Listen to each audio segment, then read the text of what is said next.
Hello everyone. Good morning in the beautiful day. Halo semua.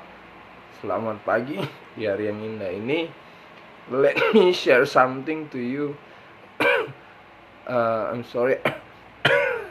I'm in cough condition. Maafkan, saya lagi dalam kondisi batuk.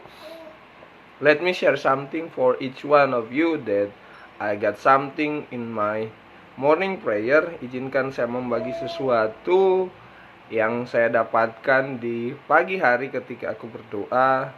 Dan God has put something in my heart, talk about what we have seen for this coming weeks. Dan Tuhan menaruhkan apa yang ditaruh di hati saya dalam minggu berapa terakhir ini. And I'm not gonna talk about Russia or Ukraine. Aku tidak bicara tentang Rusia atau Ukraina or even Chinese or mungkin tentang Cina, but I'm focusing on God's word. Saya akan lebih berfokus kepada firman Tuhan that God has put in my heart, relates about what about the events that is happening right now, tentang apa yang terjadi hari-hari ini. Maybe we have heard about this news from many mainstream media or from many platforms. I'm sorry, my babies is very happy listening about me. Minta maaf, anak saya sangat senang mendengarkan perkataan saya. Hello Zev, how are you? That's my son, the first son. Itu anak saya yang pertama, Zev. Let's continue to talk about something that God has put in my heart. Mari kita bicara tentang sesuatu yang Tuhan taruhkan dalam hati saya. I will read from Matthew 24 verse 6 until 14. Saya akan bacakan dalam Matius 24 ayat 6 hingga ayatnya yang ke-14. Maybe we have listened about these verses many times. Mungkin kita sudah mendengar ayat ini banyak kali. But let me share something from the devotional time that I have received from God. Biar saya bagi sesuatu dari waktu pribadi saya dengan Tuhan dari pagi ini. So I will read verse by verse. Aku akan baca dari ayat ke ayat. From verse 6. I'm using the Passion Translation. Saya menggunakan versi the Passion Translation or TPT. From verse 6, Matthew 24. You will hear of wars nearby and revolution on every side, with more rumors of wars to come. Don't panic or give in to your fears, for the breaking apart of the world system is destined to happen, but it won't yet be end. It will still be unfolding. Jadi firman Tuhan berkata bahwa kita akan mendengarkan banyak peperangan di dekat atau revolusi di setiap sisi, dan banyak rumor-rumor perang yang akan datang. Dan dibilang jangan panik atau terlibat ke dalam ketakutanmu, karena itu hanyalah bagian-bagian yang dimulai dari sistem dunia ini yang akan terjadi. Tetapi itu bukanlah akhirnya. Masih banyak yang belum terbuka. Nah Bapak Ibu, kita tahu banyak rumor perang. Kita lihat yang lalu Afghanistan direbut oleh Taliban. Kemudian sekarang ada invasi Rusia ke Ukraina. Dan mungkin bisa saja terjadi perang dunia ketiga atau China merebut Taiwan. Saya tidak mau terlalu masuk ke dalam, tetapi fokus kepada firman Tuhan. I don't want to involve too much deeper about Russian invasion to Ukraine, or even about China that will invade Taiwan. But I more focusing on God's word. Saya lebih fokus kepada firman Tuhan. You will hear many wars, or hear of wars nearby and revolution on every side, with more of rumors of wars to come. Kita sudah mendengar banyak perang yang terjadi, bahkan juga ada rumor-rumor perang, revolusi yang akan terjadi di mana-mana. Tetapi mari kita harus fokus kepada firman Tuhan. Let's focus on God's word.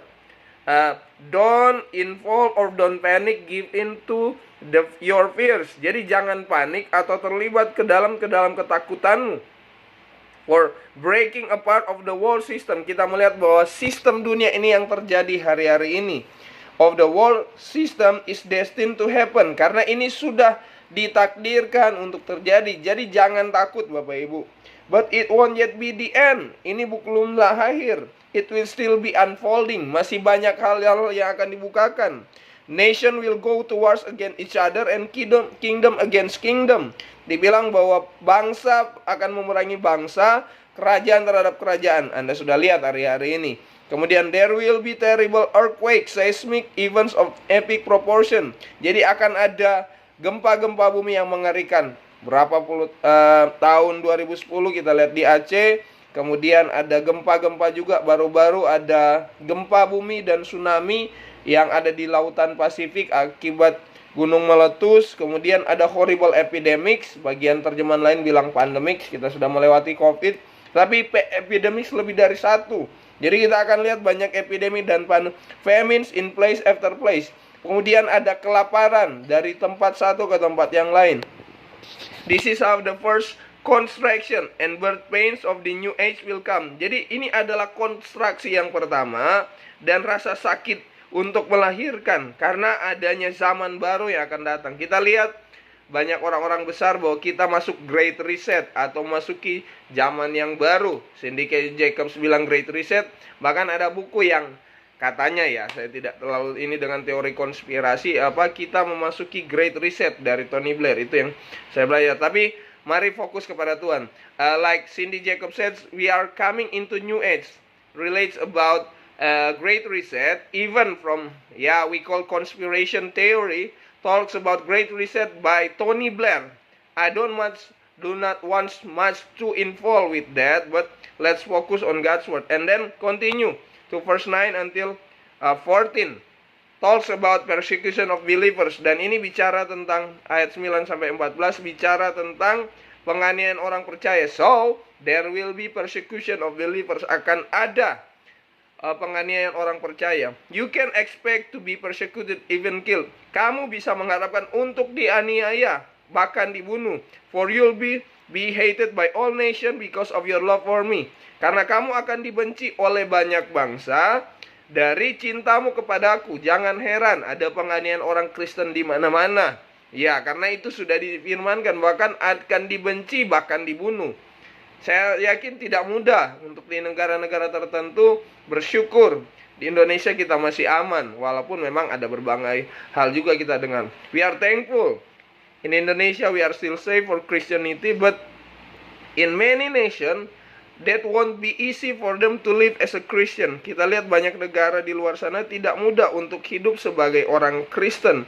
Tetapi kita mengucap syukur di Indonesia kita masih aman, berdoa, dan kalaupun itu terjadi, let's pray.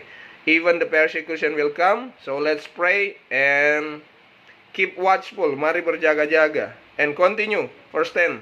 Then many will stop following me and fall away, and they will betray one another and hate one another.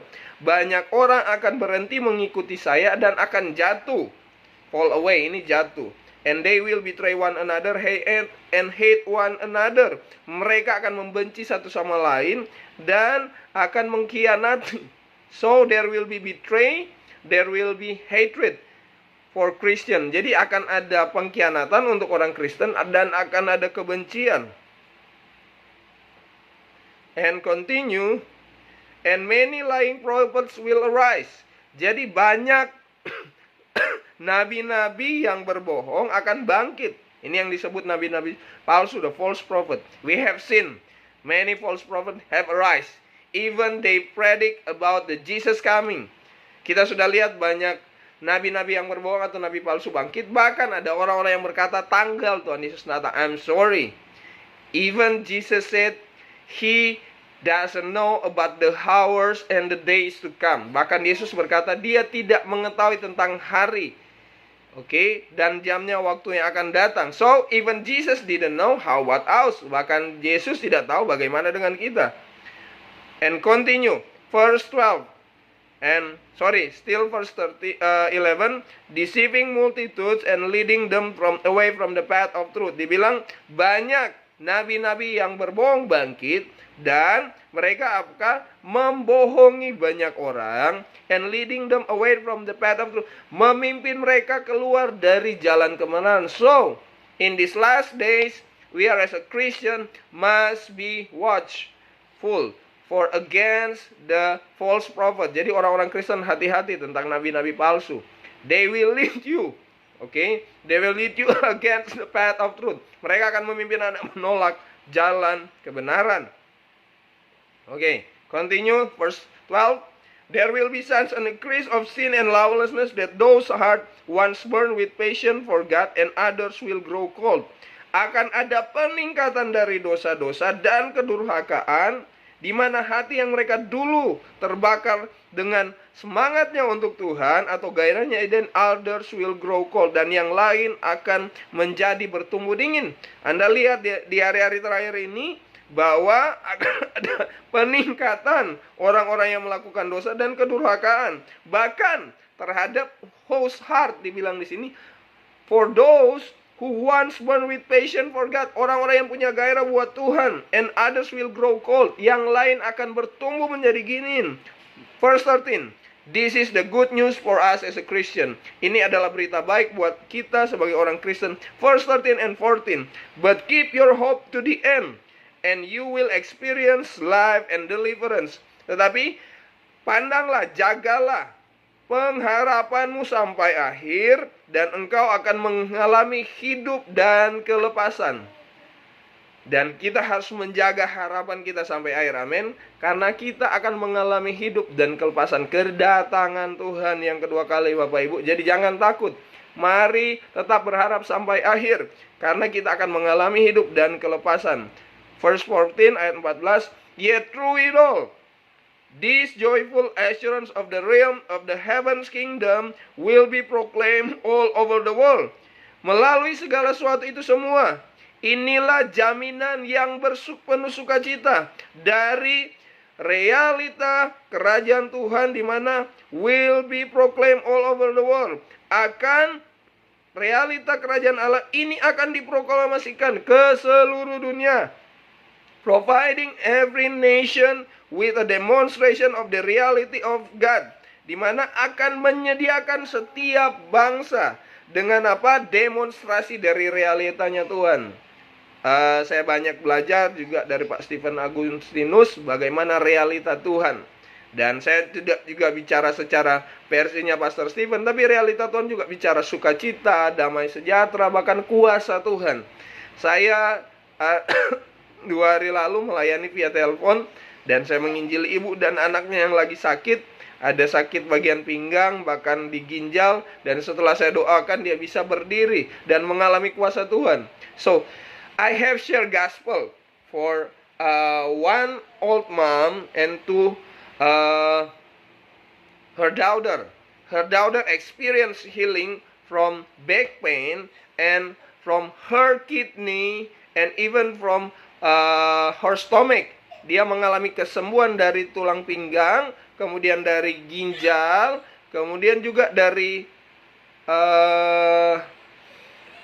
lambung. So this is the focus for Christianity, for all believers, for all disciples. We must spread the kingdom gospel for everyone. Receive healing, receive the power of God and repentance. Ini haruslah menjadi fokus dari orang Kristen, orang percaya dan murid-murid.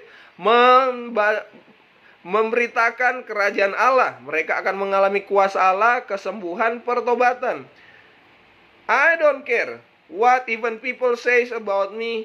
Keep doing healing, keep doing deliverance, keep doing everything relates about God's kingdom. Saya tidak terlalu peduli ketika saya tetap menyembuhkan orang, saya tetap melihat kelepasan, tetap memberitakan kerajaan Allah. That's the main thing for me to do in the last day. Itu adalah hal penting yang akan tetap saya lakukan di hari-hari akhir ini. So, every believer, every disciple that hear this new, let's focus to proclaim God's kingdom to all nations. And I'm sorry, I'm in cup. Jadi mari fokus memberitakan kerajaan Allah ke seluruh dunia. And the first says, providing every nation with demonstration of reality of God, and after this, the end of this age will arrive. Dan setelah berita kerajaan Allah disampaikan seluruh dunia, maka kesudahannya akan tiba. So, we need focus for God's kingdom in this last day. Maka kita harus fokus kepada kerajaan Allah di hari-hari akhir ini. Because when we are providing every nation with demonstration of the reality of God, ketika kita menyediakan demonstrasi dari realitanya Tuhan ke seluruh bangsa, so the end will come. Jadi akhirnya akan datang. So, the believers, the disciples, the Christian, untuk orang-orang percaya, untuk para murid Kristus dan untuk orang Kristen, mari beritakan kerajaan Allah. They will experience healing, they will experience deliverance, they will experience the repentance. Biarlah mereka mengalami kesembuhan, mereka mengalami kelepasan, mengalami pertobatan to all nation. That's why we are using technology untuk seluruh bangsa. Kenapa kita menggunakan teknologi? That's why one of the tools for us to spread the gospel. Itu salah satu cara untuk menyebarkan berita kerajaan Allah. Thank you for this sharing this morning. Terima kasih buat sharing hari ini. Thank you so much for all of you that listen to me. Terima kasih buat setiap orang yang mendengarkan saya. Please subscribe and share my video and my contents. God bless you. Tolong nanti subscribe dan share atau komen di konten yang saya bagikan. Tuhan Yesus memberkati.